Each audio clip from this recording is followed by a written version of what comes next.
मैं हूं विकास शर्मा और आप देख रहे हैं सीधे मुंबई से। ये भारत की बात है।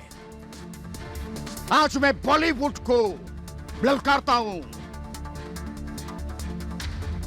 कोई बड़े से बड़ा हीरो मुझे आज बताए इस इंडस्ट्री का, क्या बॉलीवुड के एक हिस्से की नसों में ड्रग नहीं बहता है?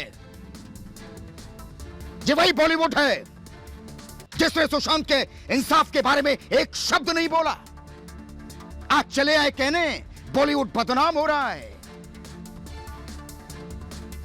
क्या सुशांत बॉलीवुड से नहीं था या उसे बॉलीवुड का समझते नहीं थे, या कुछ लोग अपने आप को ही पूरा बॉलीवुड समझते हैं? बदनामी की इतनी ही फिक्र होती तो ड्रग्स की पार्टियां नहीं होती।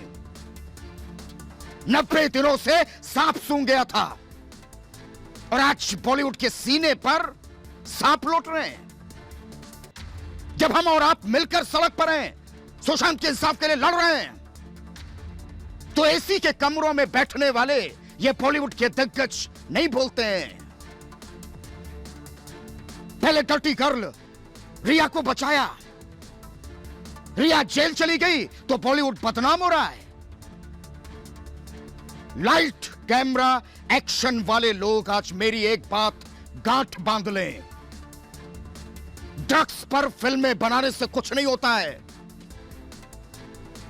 जहां सुशांत के लिए बोलने की बारी आई तो हाथ पीछे करके खड़े हो गए, जैसे इनसे कोई सीधा नहीं है। ये कल के बउआ हैं, कुछ जानते ही नहीं है। मैं आज फिर कह रहा हूं, ये ड्रामा बंद कर दो। हिम्मत है तो सच को स्वीकार करो और चिंता मत करो। सुशांत के इंसाफ के लिए हम आखिरी छोर तक जाएंगे। इधर दिशा सालियान का मंगेतर रोहन राय वो गायब हो गया है, लेकिन हम उससे भी ढूंढ निकालेंगे। हम 8 जून की पार्टी के 5 लोगों को भी ढूंढेंगे और हमें फर्क नहीं पड़ता कोई कितना ही बड़ा क्यों ना हो। और मुंबई की मट्ठा पुलिस, इसकी शान में हम कितने कसीदे कर लें वो कम ही होगा। जानते हैं दुनिया में प्रतिष्ठित इस पुलिस ने क्या किया है? ये दिशा और महाराष्ट्र के बड़े नेता की कॉल लोकेशन नहीं निकाल पाई, और जिस दिन वो कॉल लोकेशन मिल गई ना, उस दिन महाराष्ट्र में सुनामी आएगी। फिर देखते हैं इस सुनामी से कितने बचते हैं।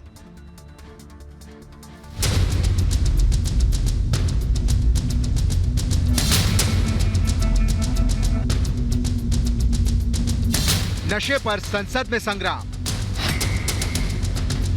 ड्रग्स पर बोल बच्चन। तो मैं आपके माध्यम से केंद्र सरकार से आग्रह करता हूं, सख्त कार्रवाई की जाए। नशे की उठी बात, जया क्यों नाराज? इट्स अ शेम, जिस थाली में खाते हैं उसमें छेद करते हैं। ड्रग्स के लिए वफादारी की बात। सुशांत की मौत के बाद पूरा बॉलीवुड चुप था।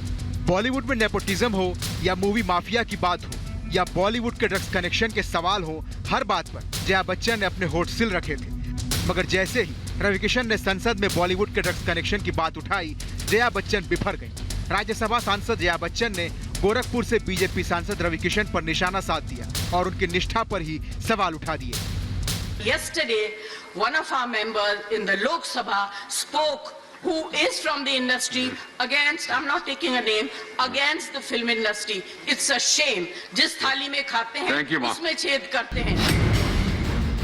सोमवार को रविकिशन ने लोकसभा में बॉलीवुड में ड्रग्स की फैलती जड़ों को लेकर सवाल उठाए थे और कहा था कि बॉलीवुड से ड्रग्स माफिया के कनेक्शन की सख्ती से जांच होनी चाहिए ताकि ड्रग्स के पूरे नेक्सस का खात्मा हो सके। इस प्रकार की गतिविधियां हमारी इंडस्ट्री के द्वारा भी, जहां पे स्टारों को देखा जाता है, उनको रोल मॉडल माना जाता है, तो मैं आपके माध्यम से केंद्र सरकार से आग्रह करता हूं, अपनी सरकार से, जो हिसाब से आज हम लोग एकदम इनको चारों तरफ पकड़ रहे हैं, तो ये सख्त कार्रवाई की जाए।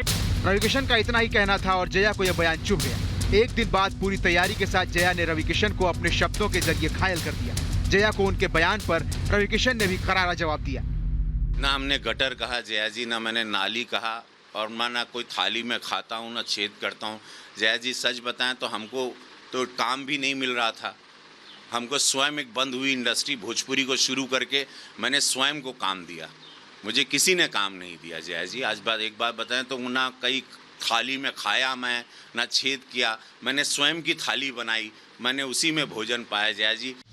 कंगना रनौत ने भी जया बच्चन पर ट्वीट कर निशाना साधा और पूछा कि अगर कंगना की जगह जया बच्चन की बेटी श्वेता होती और सुशांत की जगह अभिषेक बच्चन होते, क्या तब भी जया बच्चन का यही रुख होता?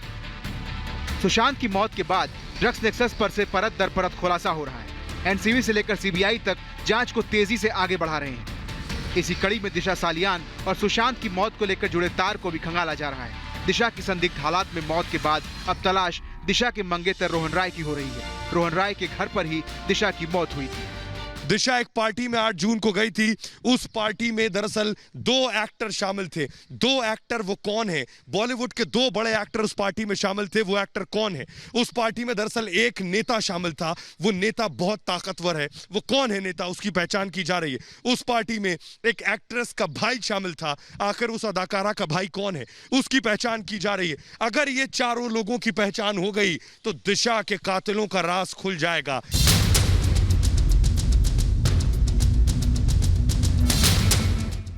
सवाल यही उठता है कि आखिर ड्रग्स की बात करने पर बॉलीवुड 2 हिस्सों में क्यों बंट गया है? वो कौन लोग हैं जिन्हें बॉलीवुड में ड्रग्स के कनेक्शन से जुड़े तार के टूटने का डर सता रहा है? मगर एनसीबी ने पूरी तैयारी कर ली है और अब वो ड्रग्स के इस पूरे कार्टेल को खत्म करके ही मानेगी। Bureau report, Republic Bharat. Sushant Singh की पूर्व मैनेजर दिशा सालियान की मौत की सिस्कियां सीबीआई को सुनाई देने लगी हैं। लेकिन मुंबई की स्मट्ठा पुलिस ने 15 मिनट के भीतर दिशा सालियान की मौत को खुदकुशी बता दिया था। मास्टरी हासिल है इस पुलिस को खुदकुशी बताने में, और दिशा सालियान की मौत के सच पर पहरा लगा दिया था। लेकिन रिपब्लिक भारत का प्रण है कि हम सुशांत सिंह और दिशा सालियान की मौत का सच देश के सामने लाकर रहेंगे, कुछ भी हो जाए। और रिपब्लिक भारत की टीम, हम और आप मिलकर 90 दिनों से सुशांत सिंह और दिशा सालियान की मौत की रिपोर्टिंग कर रहे हैं। लेकिन मुंबई की स्मट्ठा पुलिस ने हमारे सबूतों पर पर्दा डालने की कोशिश की। हमने कल ही आपको दिशा सालियान के मंगेतर रोहन राय के बारे में बताया था, और आज रोहन राय के घर के पास सीबीआई की गाड़ी जाते हुए देखी गई। मेरे कहने का मतलब है कि मैंने पहले ही कहा था कि सुशांत और दिशा के मौत को लेकर रिपब्लिक भारत तब तक सबूतों को पेश करता रहेगा जब तक दोनों परिवारों को न्याय नहीं मिलता है। सुशांत सिंह की पूर्व मैनेजर दिशा सालियान की मौत की फाइल को सबसे पहले रिपब्लिक भारत ने खोला था, उसके हर एक पन्ने को खोला था, और हमने कहा था कल कि दिशा की मौत के सबूत हमारे पास हैं और जरूरत पड़ी तो मैं बताऊंगा। लेकिन अभी सुशांत और दिशा की मौत की जांच सीबीआई, एनसीबी और ईडी जैसी एजेंसियां कर रही हैं, 3 एजेंसियां, और हमारी जिम्मेदारी है कि हम इन एजेंसियों की जांच को प्रभावित ना करें, और हम करना नहीं चाहते हैं। हां, रिपब्लिक भारत सबूत पेश कर इन एजेंसियों की मदद जरूर कर रहा है, क्योंकि रिपब्लिक भारत ने ही सुशांत और दिशा की मौत को खुदकुशी नहीं, हत्या बताया था। थे हमारे पास सबूत, और आज भी हैं। और आगे बढ़ने से पहले मैं आपको एक बात और याद दिलाना चाहता हूं। सुशांत की पूर्व मैनेजर दिशा सालियान की मौत मुंबई के मलाड की एक बिल्डिंग में 14वें माले से गिरने से हुई थी, और मुंबई की मक्कार पुलिस ने बिना पोस्टमार्टम कराए ही दिशा सालियान की मौत को खुदकुशी बता दिया था, और न्यूज चैनलों ने भी मुंबई पुलिस की मक्कारी को सच मानकर दिशा सालियान की मौत को खुदकुशी बता दिया। लेकिन हमने तब भी कहा था कि दिशा ने खुदकुशी नहीं की, और दिशा की मौत के एक हफ्ते बाद यानी 14 जून को सुशांत सिंह की मौत संदिग्ध हालत में उनके फ्लैट में हो गई। ठीक दिशा सालियान की तरह मुंबई की मक्कार पुलिस सुशांत के फ्लैट पर पहुंची और बिना पोस्टमार्टम कराए 15 मिनट के भीतर सुसाइड का सर्टिफिकेट दे दिया। ये दुनिया की इतनी प्रतिष्ठित स्कॉटलैंड यार्ड वाली मक्कार पुलिस है। और दिशा सालियान की तरह बाकी न्यूज चैनलों ने सुशांत की मौत को भी खुदकुशी मान लिया, लेकिन तब भी हमने कहा था यह खुदकुशी नहीं है और ना सुशांत खुदकुशी कर सकते हैं। सुशांत की हत्या की गई है। लेकिन मुंबई की मट्ठा पुलिस और महाराष्ट्र की उद्धव सरकार सुशांत सिंह की संदिग्ध मौत को हत्या मानने को तैयार नहीं थी। और इसके बाद रिपब्लिक भारत विवश होकर सुशांत की मौत का सच देश के सामने लाने के लिए हमने एक मुहिम चलाई। हमें मजबूर होना पड़ा और हमारी मुहिम का असर है कि सुशांत की मौत की सीबीआई जांच हो रही है। लेकिन मैं शुरू से कहता रहा हूं, अगर सुशांत सिंह की मौत के सच को हमें सामने लाना है तो दिशा सालियान की मौत के सच को हमें पहले खंगालना होगा, क्योंकि दिशा सालियान की मौत के पीछे ही सुशांत सिंह की मौत खड़ी है। जब दिशा सालियान की मौत से पर्दा हटेगा तो सुशांत की मौत का सच खुद ब खुद बाहर आएगा। और अभी कुछ देर पहले मैंने आपको बताया कि रिपब्लिक भारत ने दिशा सालियान की मौत की फाइल खोल दी है, जिस पर मुंबई की मट्ठा पुलिस रायता फैला चुकी थी।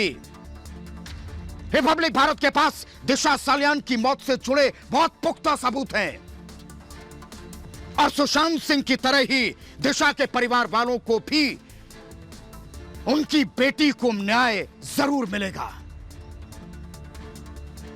रिपब्लिक भारत के पास दिशा सालियान की मौत से जुड़े गवाह भी हैं और जो इस कड़वी सच्चाई को छिपने नहीं देंगे। लेकिन आगे बढ़ने से पहले मैं एक बात और याद दिलाना चाहता हूं। बॉलीवुड का ड्रग कनेक्शन सुशांत और दिशा की मौत के आगे भी है और पीछे भी है। और मैंने कल ही आपको बताया था कि बीजेपी नेता नीतीश राणे ने दावा किया है कि 8 जून को जुहू में एक पार्टी हुई थी, जुहू में, जिसमें महाराष्ट्र का एक बड़ा नेता आया था। बॉलीवुड के 2 बड़े एक्टर आए थे, एक बिल्डर था, बॉलीवुड के एक्टर का एक रिश्तेदार भी इस पार्टी में था और दिशा सालियान को उस पार्टी में शिरकत करने के लिए बुलाया गया था। दिशा सालियान उस पार्टी से खुश नहीं थी। दिशा सालियान जुहू की उस पार्टी से जब घर जाने के लिए निकली, तभी उन्होंने रास्ते में सुशांत सिंह को फोन किया और जो घटना घटी वो सारी बता दी थी। और मलाड में अपने घर पहुंचकर अपने दोस्त मंगेतर, जो छिपा हुआ है, रोहन राय को आप बीती बताई थी। और मैंने कल भी आपको बताया था कि 8 जून की रात 2 पार्टियां हुई थी, एक जुहू में और दूसरी मलाड में, दिशा के दोस्त रोहन राय के घर में। और 8 जून की रात ही दिशा सालियान की मलाड के फ्लैट में 4वीं मंजिल से नीचे गिरकर मौत हो गई। और मुंबई की मट्ठा पुलिस दिशा के पंचनामे के साथी से सुसाइड करार दिया। लेकिन आज मैं दिशा सालियान की मौत पर जो खुलासा करने जा रहा हूं वो हैरान करेगा। 8 जून को दिशा सालियान की मौत हुई और उस वक्त दिशा के फ्लैट में ऊपर ग्रिल नहीं लगी थी, बालकनी पर, जहां से दिशा नीचे गिरी थी, लेकिन वहां ग्रिल लगा दी गई है। चुपचाप आप अपने टीवी स्क्रीन पर उस ग्रिल को देख रहे होंगे। इसके जरिए मैं यह बताने की कोशिश कर रहा हूं, यहां से किसी को धक्का देकर नीचे फेंका जा सकता है, क्योंकि इस ग्रिल की लंबाई और ऊंचाई इतनी ज्यादा है कि एक व्यक्ति को बड़ी आसानी से झुलाकर नीचे फेंक सकते हैं। और दिशा सालियान के साथ क्या यही हुआ? मेरे कहने का मतलब है कि कुछ लोगों ने दिशा को जबरदस्ती पकड़कर उसे नीचे फेंका। ऐसे मैं इसलिए कह रहा हूं कि दिशा इस ग्रिल की सीध में नीचे नहीं गिरी, क्योंकि अगर कोई अमूमन खुद ही नीचे गिरता है, अगर खुद कोई खुदकुशी करता है, तो ज्यादा से ज्यादा 1.5 मीटर की दूरी पर नीचे गिरेगा, 1.5 मीटर। लेकिन दिशा सालियान का शव करीब 5 मीटर दूर पड़ा था, बिल्डिंग से 5 मीटर दूर। और मेरे कहने का मतलब बिल्कुल साफ है कि दिशा सालियान ने खुदकुशी नहीं की, बल्कि उसे धक्का देकर नीचे फेंका गया। और यह फ्लैट दिशा सालियान के दोस्त रोहन राय का है। लेकिन आगे बढ़ने से पहले मैं एक जानकारी आपको और देना चाहता हूं। 8 जून की पार्टी में शामिल लोगों की पहचान कर ली गई है। पार्टी में शामिल संदिग्धों से सीबीआई पूछताछ भी करने वाली है। मेरे कहने का मतलब है सीबीआई के जाल में बड़ी मछलियां फंसने वाली हैं, जिसकी उसे तलाश थी और हमें भी तलाश थी। मैंने तो पहले ही कहा था कि रिपब्लिक भारत सुशांत और दिशा केस से जुड़ी उन सारी बड़ी मछलियों के लिए जाल फेंकेगा जो बेफिक्र होकर बॉलीवुड के ड्रग्स के माया जाल में इतरा रही हैं। वही दिशा केस में सीबीआई बड़ा एक्शन लेने की तैयारी में है। आज सीबीआई दिशा के दोस्त रोहन राय के घर पहुंची थी। सीबीआई ने रोहन राय के घर के आसपास छानबीन भी की है और कल ही रिपब्लिक भारत ने इसका खुलासा किया था। मैंने कल आपको यह भी बताया था कि दिशा सालियान की मौत के बाद से ही रोहन राय ये भागा भागा फिर रहा है, कर्नाटक में कहीं छिपा हुआ है। लेकिन मैं कहता हूं कब तक छिपेगा? कुछ ऐसा ही तो टैबलेट मैन सिद्धार्थ पिठानी ने भी किया था। बिहार पुलिस ने जब सुशांत केस में पिठानी को पूछताछ के लिए बुलाया तो मुंबई से यह हैदराबाद भाग गया था। लेकिन जब ईडी ने उसे समन किया तो पीठ सीधी करते हुए यह मुंबई आ गया। मेरे कहने का मतलब है कि रोहन सीबीआई के चंगुल से कब तक बचेगा? और अगर आज मेरी बात ये रोहन सुन रहा है या रिपब्लिक भारत देख रहा है, तो आकर सीबीआई के सामने सब कुछ कबूल कर ले, क्योंकि दिशा के बॉयफ्रेंड रोहन राय पर भी सवाल उठ रहे हैं। और मैंने आपको अभी कुछ देर पहले बताया था कि 8 जून की रात रोहन राय अपने फ्लैट में कुछ दोस्तों के साथ पार्टी कर रहा था। और जिस वक्त दिशा 14वीं मंजिल से नीचे गिरी, उस वक्त रोहन राय मौजूद था उस फ्लैट में। लेकिन रोहन करीब 25 मिनट बाद अपने फ्लैट से नीचे उतरा, बड़े इत्मीनान से, जबकि 2 मिनट में वो नीचे आ सकता था। नीचे आ सकता था 14वीं मंजिल से ग्राउंड फ्लोर तक। तो पहला सवाल यह है कि 25 मिनट तक ये क्या कर रहा था फ्लैट में? वो इतनी देर बाद नीचे क्यों आया? मेरे कहने का मतलब है क्या उस फ्लैट में किसी ने उसको रोक रखा था या खुद ही वो वहां रुका हुआ था? क्योंकि मेरे पास कुछ ऐसी खबरें हैं कि वो जुहू वाले 5 रईस यहां भी आ धमके थे इस फ्लैट में। तो क्या उन्हीं 5 चरित्रवानों ने रोहन राय को जबरन फ्लैट में रोक रखा था? और जब वे वहां से चले गए तब रोहन दिशा को देखने नीचे आया। और वही एक खबर तो यह भी है कि दिशा के बॉयफ्रेंड रोहन को गायब कराया गया है। रोहन पर इन रसूखदारों को बचाने के लिए दबाव डाला जा रहा है।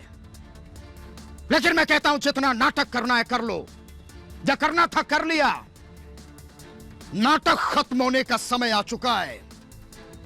अब सुशांत और दिशा की मौत से पर्दा उठने वाला है, क्योंकि इस कहानी का अंत यही है। महाराष्ट्र के पूर्व मुख्यमंत्री देवेंद्र फडणवीस ने भी कहा है कि मुंबई पुलिस ने जांच ठीक से नहीं की। दिशा की मौत को आत्महत्या बताया गया। लेकिन बॉलीवुड में ड्रग्स रैकेट को हमें तोड़ना होगा। लेकिन महाराष्ट्र सरकार और मुंबई की मट्ठा पुलिस इस मुद्दे को फटकाना चाहती है और महाराष्ट्र सरकार का फोकस बॉलीवुड ड्रग कनेक्शन से हटाकर कंगना पर रहा है। जबकि बीजेपी नेता नीतीश राणे का यह दावा है कि पार्टी में दिशा की एक सहेली भी मौजूद थी और मैंने पहले भी बताया था कि दिशा तो जुहू वाली पार्टी में जाना ही नहीं चाहती थी, लेकिन उसे पार्टी में आने के लिए मजबूर किया और इस घटना के बाद से उसका दोस्त रोहन फरार हो गया। रोहन राय जो दिशा की मौत पर बड़े सवाल खड़े करने वाला है। नीतीश राणे का कहना है कि सीबीआई को रोहन से पूछताछ करनी चाहिए क्योंकि रोहन दिशा की मौत के बारे में सब कुछ जानता है। नीतीश राणे ने कहा है कि रोहन ने ही उन्हें दिशा की मौत के बारे में सब कुछ बताया। वहीं नीतीश का यह भी दावा है कि अगर रोहन सीबीआई को नहीं बताएगा तो वो सीबीआई को सब कुछ बताने के लिए तैयार हैं। लेकिन पहले दिशा के दोस्त रोहन से पूछताछ होनी चाहिए। अब सवाल यह है, क्या रोहन ने किसी बड़े नेता के इशारे पर मुंबई छोड़ दी? क्या रोहन जान बचाने के लिए भाग रहा है? क्या रोहन को जबान न खोलने की धमकी दी जा रही है? मैं दिशा के मोबाइल कॉल डिटेल से बहुत बड़ा खुलासा हुआ है। दिशा की मौत का राज किसी बड़े नेता से जुड़ा है जिसकी सच्चाई सीबीआई जांच में सामने आने वाली है क्योंकि दिशा और एक बड़े नेता की लोकेशन एक ही जगह पर सामने आई है, यानी दोनों की लोकेशन एक ही जगह है। दिशा के कॉल रिकॉर्ड से यह पता चला है कि दोनों का एक ही मोबाइल टावर था। मेरे कहने का मतलब है कि दिशा और रसूखदार नेता आपस में लिंक है इनका। लेकिन सवाल है कि दिशा के मर्डर की जांच की दिशा किसने बदली? कौन है वो जो सुशांत और दिशा की मौत का राज छिपाने की कोशिश कर रहा है?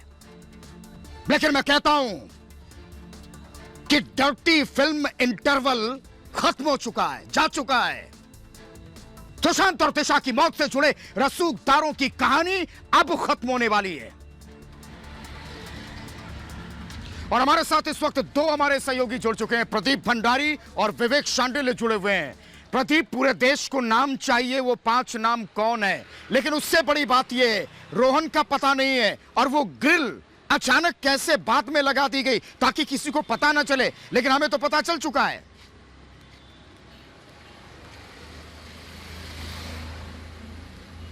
बिल्कुल विकास, आप सही कह रहे हैं कि हमें पता चल चुका है। सच्चाई की बात यह है विकास कि रोहन राय के जरिए एक बड़े नेता, बड़े बिल्डर और एक बड़े अभिनेता को बचाने की कोशिश कर रहे हैं। इस वक्त मैं मौजूद हूँ रोहन राय के घर के बाहर और सोचने वाली बात विकास ये है, दुनिया का ये पहला ऐसा मंगेतर है जिसकी जब मंगेतर की मृत्यु हो जाती है 25 मिनट बाद वो नीचे आता है और 3 महीने से एक स्टेटमेंट नहीं देता है। इसका मतलब साफ है विकास, ये एक साजिशकर्ताओं के साथ में मिला हुआ है, इसीलिए वो खामोश है। या बड़े बड़े नेता के जो साजिश करता है उनने इसको छुपाया हुआ है।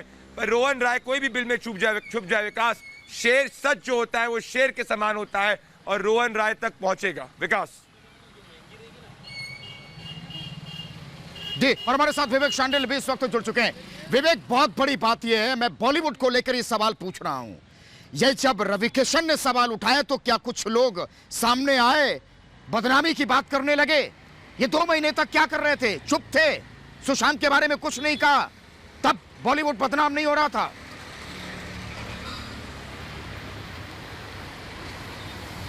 विकास न सिर्फ 2 महीने की बात करेगा, अब फिर पिछले पूरे 3 महीने की बात करेंगे। अगर आज 15 तारीख है, अगर 3 महीने पीछे जाइए आप, अब 3 महीने से देखिए बॉलीवुड खामोश रहा सुशांत की मौत पर, बॉलीवुड खामोश रहा कंगना के घर पर जब हमला हुआ, बॉलीवुड खामोश रहा जब रिपब्लिक भारत के 2 पत्रकारों को गिरफ्तार किया गया, बॉलीवुड खामोश रहा जब कंगना के ऊपर इस तरह के अटैक हुए, आपत्तिजनक शब्दों का इस्तेमाल हुआ, बॉलीवुड तब भी खामोश रहा जब दिशा सालियान और सुशांत की मौत का मामला सामने आया।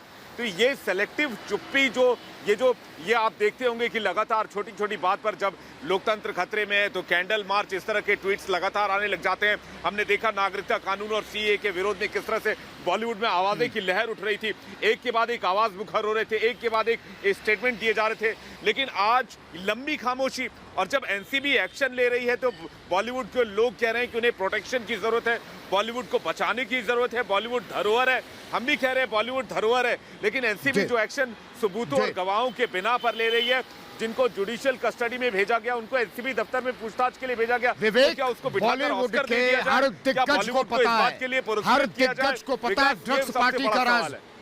और बॉलीवुड में कौन पार्टियां देता है, कौन कौन शामिल होता है, कौन कौन ड्रग्स में डूबे रहते हैं, ये सबको पता है। बहुत बहुत शुक्रिया विवेक शांडिल और प्रदीप भंडारी, आप दोनों का। बॉलीवुड में ड्रग कनेक्शन की जैसे ही बात सामने आई, कुछ लोग तिलमिला गए हैं, बदहवासी छाई हुई है। जो मन आ रहा है लोग वैसी बातें कर रहे हैं, मनगढ़ंत बातें, मनगढ़ंत। कभी अपने दिल की भड़ास बाहर निकाल रहे हैं, और जया बच्चन भी खुलकर सामने आई। लेकिन जया बच्चन अकेली नहीं है, उनकी तरह कई और भी हैं जिन्हें बहुत नागवार गुजर रहा है कि बॉलीवुड के तार गैंग से, ड्रग्स गैंग से। मैं पूछता हूं आखिर क्यों नहीं ड्रग्स के कनेक्शन को खंगाला जाए, क्यों ना ड्रग्स के बारे में बॉलीवुड से सवाल किए जाएं। सारे सबूत तो चीख चीख कर गवाही दे रहे हैं, इसके बावजूद पर मुंह पर टेप लगा हुआ है ताकि ये ड्रग कनेक्शन बॉलीवुड का दबा रहे और इसकी आड़ में बॉलीवुड का ड्रग्स रैकेट फलता फूलता रहे और फल फूल कर एक दिन मोटा पेड़ बन जाए जिसकी छांव तले ड्रग के सारे नशेबाज, ये नशेड़ी, ये गंजेड़ी नशा करते रहे, इनका नशे का कारोबार चलता रहे। और यही वजह है कि ड्रग्स कनेक्शन की बात सामने आई तो उसे उलझाने की, दबाने की बहुत कोशिश हो रही है। और जया बच्चन का तो शुक्रिया अदा करिए कि उन्होंने अपने दिल की बात कह दी, भले ही रवि किशन के जरिए। एक पूरी फौज है जो जया के बयान से इत्तेफाक रखती है, यहां तक कि बॉलीवुड में ऐसे लोग मौजूद हैं जो जया से 2 कदम आगे की सोचते हैं, और इनका बस चले तो ये लोग एनसीबी की जांच बंद करा दें। आज ही इनका बस चले तो ड्रग्स वाली फाइल उसे रद्दी की टोकरी में फेंक दें, एनसीबी के ऑफिस पर ये ताला लगा दे, ताकि ना राय ना बांस रहे ना बजे बांसुरी। बॉलीवुड ड्रग्स का जो रिश्ता है ना बहुत पुराना है, दशकों पुराना। बावजूद इसके इस ड्रग्स गैंग को खत्म करने की कभी पहल नहीं हुई, पाला पोसा गया। बल्कि ये ड्रग्स गैंग कितना ताकतवर है कि सुशांत और दिशा की मौत के बाद भी ये छुपा बैठा है, सामने नहीं आ रहा। और इनकी बस यही कोशिश है कि कभी सामने आए ही ना, पर्दे के पीछे सारा ड्रग्स का कार्टेल चलता रहे, ड्रग्स का नेक्सस बढ़ता रहे। लेकिन बॉलीवुड में भी कुछ ऐसे लोग हैं जो ड्रग्स गैंग को पूरी तरह से खत्म करना चाहते हैं। वो चाहते हैं ड्रग्स गैंग का बॉलीवुड से अंत हो और बॉलीवुड भी दूसरी संस्थाओं की तरह स्वस्थ हो। और यही वजह है कि बॉलीवुड 2 हिस्सों में बंट गया है। एक हिस्सा चाहता है कि ड्रग्स कनेक्शन का खात्मा हो, दूसरा गुट चाहता है कि एनसीबी की जांच बंद हो जाए। लेकिन मैं बताना चाहता हूं इस गैंग को कि जितनी भी कोशिश कर लो, एनसीबी की जांच नहीं रुकेगी, और तब तक नहीं रुकेगी जब तक बॉलीवुड से इस पाउडर वाले नशे का द एंड ना हो जाए। महाभारत में जिस तरह से कौरवों ने अर्जुन पुत्र अभिमन्यु को घेरने के लिए एक चक्रव्यूह रचा था, वैसे ही एनसीबी ने भी रिया चक्रवर्ती के लिए 55 सवालों का चक्रव्यूह रचा है। फर्क सिर्फ इतना था कि कौरवों ने अपने चक्रव्यूह के जरिए सच और न्याय के साथ खड़े एक योद्धा को घेरा था, जबकि एनसीबी ने सुशांत की सबसे बड़ी गुनाहगार रिया को घेरने के लिए ऐसा ही किया है, जिसमें सुशांत और ड्रग्स की गुनाहगार रिया उलझ कर रह गई है। ईडी और सीबीआई की जांच की आंच लगातार अभी बचती रही वो एनसीबी के चक्रव्यूह में, लेकिन अब फंस चुकी है, जिसके बाद उसे और उसके करीबियों को जेल जाना ही होगा। जेल में तो है, लेकिन इस मामले में भी रिया और उसकी ड्रग्स मंडली के सदस्यों की रातों की नींद उड़ने वाली है। वो तो बस अपने वकीलों से गुहार लगा रही है, बस किसी तरह जेल से बाहर निकाल लो, क्योंकि वहां ना तो यहां सुशांत की जिंदगी में उन्हें मिलने वाला ऐशो आराम है, और ना ही शाही ठाट बाट जो सुशांत की मेहनत से कमाए गए पैसों पर मिलता था। सुशांत के लिए अपने रिश्तेदारों और करीबियों का चक्रव्यूह रचने वाली रिया कब एनसीबी के चक्रव्यूह में फंस गई उसे पता नहीं चला है। उसके गुनाहों की आंच उस वक्त पहुंची जब रिया को 22 सितंबर तक न्यायिक हिरासत में जेल भेजा गया, क्योंकि चाहकर भी सुशांत की संदिग्ध मौत के बाद झूठ बोलती आई रिया अब झूठ नहीं बोल पाई। बहुत सफेद झूठ बोलने की कोशिश की, लेकिन उसकी चालाकी, उसकी मक्कारी और झूठ एनसीबी के अधिकारियों के सामने नहीं टिकी। एनसीबी की पूछताछ में रिया को एक पुरानी कहावत का मतलब खूब समझ में आया, झूठ के पैर नहीं होते हैं, इसलिए एक भी कदम वो नहीं चल पा रही है। सुशांत और उसके परिवार के लिए झूठ का अंबार फैलाने वाली हर कोशिश उसकी नाकाम साबित हुई है। तो रिया ने एनसीबी का जवाब देने की जितनी भी कोशिश की वो फंसती चली गई, और अचानक रिया को अपनी गर्दन के चारों तरफ एनसीबी का शिकंजा दिखा। उसने अपने चेहरे पर पसरी मासूमियत और झूठ के जरिए बहुत कोशिश की कि फंदा ढीला हो जाए, लेकिन ऐसा हुआ नहीं। हर झूठ को सच बताती रही रिया। इसलिए जरूरी है कि हम आपको एनसीबी के 55 सवालों में से कुछ बड़े सवाल, 15 सवाल हम आपको बताएं, जिनकी वजह से रिया एनसीबी के सवालों के चक्रव्यूह में फंसी है, जिन सवालों ने रिया को सलाखों के पीछे पहुंचाया। 6 सितंबर 2020 को पहली बार पूछताछ हुई थी।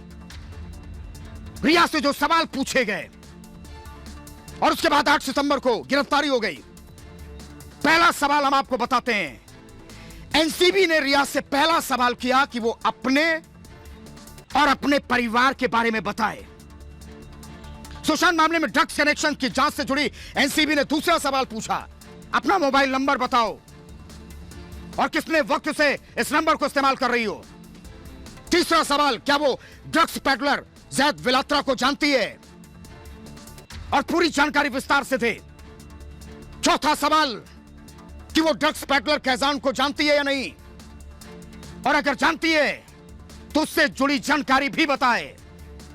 पांचवा सवाल दागा गया कि ड्रग पेडलर अब्दुल बासित परियार को क्या वो जानती है, और अगर जानती है तो उसके बारे में बताए।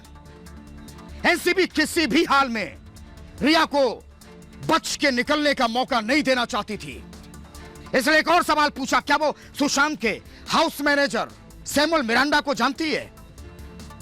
इसके बाद रिया से एक और सवाल पूछा गया, क्या वो दीपेश सावंत को भी जानती, जो अकाउंटेंट था। लगातार रॉकेट की तरह सवाल ताके जा रहे थे, मौका नहीं मिला रिया को। एक और सवाल पूछा कि उसके अपने भाई शौविक के साथ कैसा तालमेल है, और यह अपने भाई की व्यक्तिगत जिंदगी के बारे में कितना जानती है। 9वां सवाल एनसीबी ने पूछा, जो कि शौविक से, ड्रग्स के शौकीन शौविक से जुड़ा था। एनसीबी रिया से जानना चाहती थी कि शौविक को किसने सुशांत से मिलवाया था और क्यों मिलवाया था। इसके बाद रिया से उसके और परिवार के नशे की लत के बारे में पूछा। एनसीबी ने 10वां सवाल दागा कि उसका पिता, उसका भाई शौविक ड्रग्स का सेवन करते थे, जैसे कि बड यानी कि गांजे की सिगरेट का इस्तेमाल करते हैं। और सिर्फ यही नहीं, बल्कि एनसीबी ने इसके बाद एक और सवाल किया और पवाना ट्रिप के बारे में पूछा, जहां वो सुशांत के साथ गई थी। 12वां सवाल भी एनसीबी ने पूछा ड्रग्स की खरीद फरोख्त को लेकर, कि कौन कौन कर रहा था। इसके अलावा एनसीबी अधिकारियों ने रिया से यह भी जानने की कोशिश की कि रिया के लिए ड्रग्स का इंतजाम कौन कर रहा था।